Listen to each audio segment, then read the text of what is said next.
Assalomu alaykum. Meni ismim Shahnoz. 29 yoshdaman. IMAN haqida birinchi marta xo'jayinimdan eshitganman. Birinchi investitsiyam juda oz miqdorda bo'lgan. 1,5 million so'm miqdorda kiritganman adashmasam. IMANning qulaylik tomoni, IMANga investitsiya kiritish uchun katta mablag' kerak bo'lmaydi. 100 ming pul miqdori bo'lsa ham, kartamda 200 ming, 300 ming bo'ldimi, IMANga investitsiya kiritishni davom etganman. Buni qulaylik taraflari juda ham ko'p. Pul yig'ishga harakat qilganman, hisoblaganman, lekin yil sarhisobiga kelganda o'sha pul raqamlarda aniqlik bo'lmagan. Birinchi marta IMANga investitsiya kiritishim uchun o'zim dekorativ gullar tayyorlash bilan shug'ullanganman. Birinchi sarmoyam shu kasbimdan yig'ilgan summani kiritganman. Oyma-oy dividendlar tashlab berishi bizni juda ham xursand qiladi. Ishondimmi? Hech qachon IMAN Investga shubhalanmayman. Shubhalansam ishonmas edim. Chunki buni barakasini ko'rdim. Ro'zg'orimizda baraka, pulimizda baraka.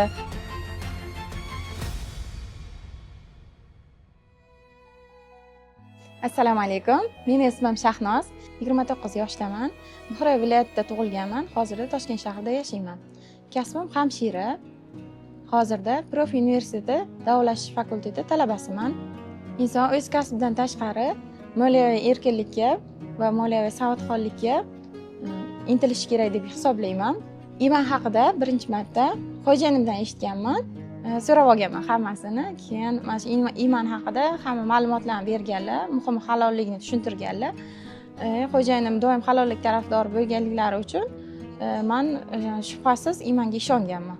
Keyin menga ham приложениeni yuklab berganlarda IMAN Investga 2024-yildan buyon investitsiya kiritaman. Birinchi investitsiyam juda oz miqdorda bo'lgan.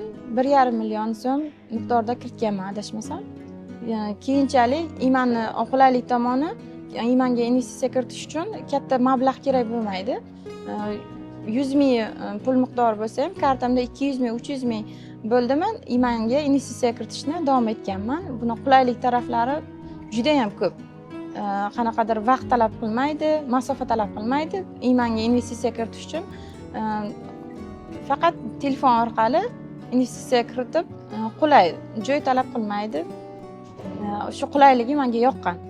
IMAN Investga investor bo'lish uchun qanaqadir biznesmen yoki moliyaviy rivojlangan bo'lish shart emas. IMAN Investga pul kiritish uchun kichik summalardan boshlab pul kiritsa ham bo'ladi. Buni qulayligi ham shu tomonida.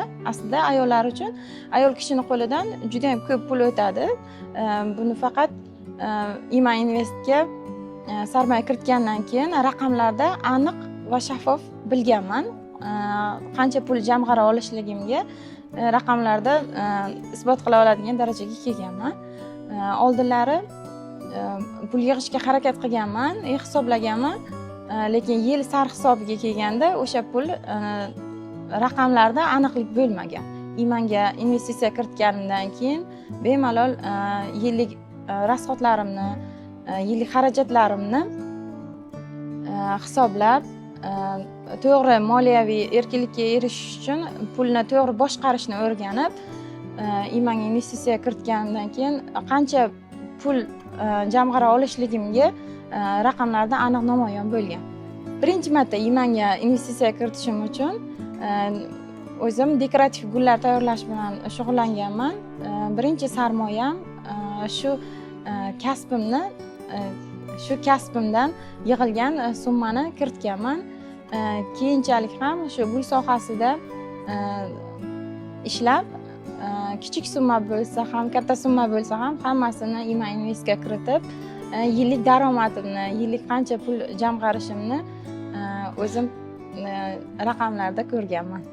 Moliyaviy erkinlikka erishish bu yoshligimdan menga odat tusiga kirgan. Yoshligimdan ota-onam bergan pullarini jamg'arib, ularga qanaqadir sovg'alar olishlikka harakat qilganman. Kichkina summalar bo'lsa ham yig'ib qanaqadir bayramlarga ularga sovg'a olishlikka harakat qilib yig'ib kelganman doim. O'sha odatim hozirda ham mana shu IMAN Invest bilan rivojlanib boryapti. Investitsiya qilish mobaynida moliyaviy fikrlashim sezilarli darajada o'zgarganini his qildim. Endi men faqat daromadni topish emas, topilgan mablag'ni to'g'ri boshqarishni va kelajak uchun rejalar tuzishni IMAN Investga investitsiya kiritib, moliyaviy savodxonlikka erishdim. Ima Investning yana qulaylik tomoni, aniq maqsad tanlanadi. Ima Invest uchun aniq maqsad tanlanadi va har bir bosgan qadamimiz, har bir qilgan investitsiyamiz maqsadimiz tomon bir qadam hisoblanadi. Aniq maqsad tanlab, unga qarab yurish bu juda ham odamga xursandchilik bag'ishlaydi. Ima Investdan ochgan maqsadim, Ima Investga a'zo bo'lib qo'ygan maqsadim uy olish bo'lgan va hali ham shu maqsadimdaman. Xudo xolasa, Iman bilan rivojlanib, investitsiyamni halol yo'l bilan ko'paytirib, kelajakda xudo xolasa uy olishni rejalashtirganman. Iman Investga investitsiya kiritganimdan keyin, buni faoliyatini o'rganib chiqib, o'zim hammasiga amin bo'lganimdan keyin oyimga, opamga va qarindoshlarimga, jiyanlarim hattoki hozir investor, Imanga investor bo'lgan, investitsiya kiritgan, oz miqdorda bo'lsa ham investitsiya kiritib, o'zini shaxsiy moliyaviy erkinlik tomon harakatini boshlagan. Ishxonamdagilarda ham poliklinikada ishlaganman.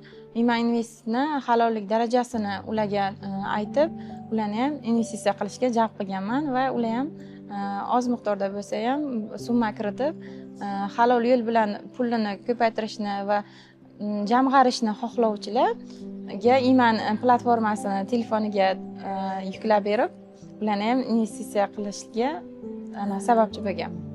Hozirda Ima Investga turmush o'rtog'im ham, men ham, yana onam, opam, yana qarindoshlarimiz ko'pchilik investitsiya kiritgan, chunki biz islom moliyasini rivojlanishiga o'z hissamizni qo'shganimizdan xursandmiz.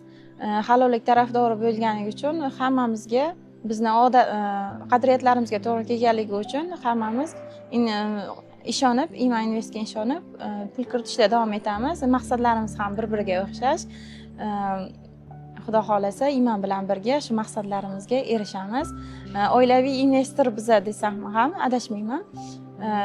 Chunki Imanning halolligi bizga juda ham qulay va shaffofligi, aniqligi va o'sish darajalari ham foizlarda juda ham aniq ko'rinadi va oyma-oy dividendlar tashlab berishi bizni juda ham xursand qiladi.